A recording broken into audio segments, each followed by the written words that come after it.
Good morning, y'all. Good morning. This is me. I am officially excusing myself from living in fear.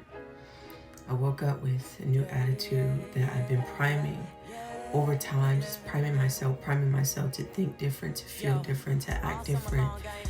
And yeah, I feel like there is a wave of new thoughts, new energies, new awareness that's kind of coming over me. And I just really wanted to share because this is a part of the process, this is a part of the journey, and you never know how people can be inspired by your journey if you don't share. So a certain idea has been impressed on me, and it's the fact that you can create a new personal reality by changing your personality, by changing the way you think, by changing the way you feel, which changes the way you act. So all of the ailments and things that belong to the old person cannot come when you recreate yourself and become someone else.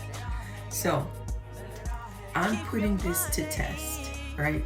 Today is May the 2nd. It is 6:53 a.m. And I am putting this to test because I want to see what's on the other side once I start to change the way I think, change the way I feel, change the way I do things. And a lot of things have already changed, right? A lot of things have already shifted.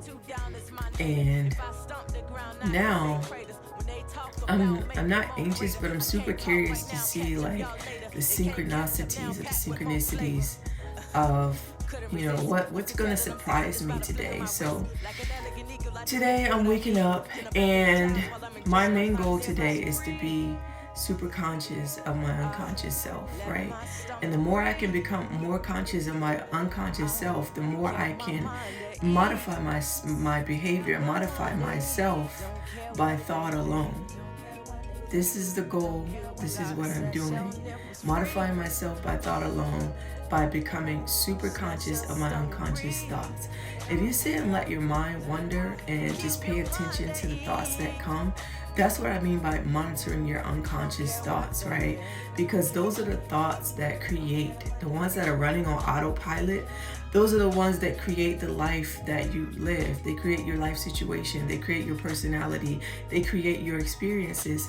And so I realized, like for example, I realized yesterday I am addicted to frustration. My body is addicted to the chemicals that are created when I feel frustrated. And so it intentionally, my reality creates situations that frustrate me because my body likes to feel the rush of frustration. It likes when something is hard and needs to be figured out, right? So when I realized that, I said, wow, I'm late to places, but I intentionally wait, not really understanding what I'm doing, but I realized that I wait to the very last minute to start doing stuff just so I can rush, just so I can feel those chemicals that frustration creates in my body and throughout the mind. And so when I realized that, I said, okay, I need to pay attention to that unconscious thought. Why do I like feeling frustrated, right? Why? So, yeah, that's pretty much the goal of what I want to try to continue to monitor my unconscious thoughts.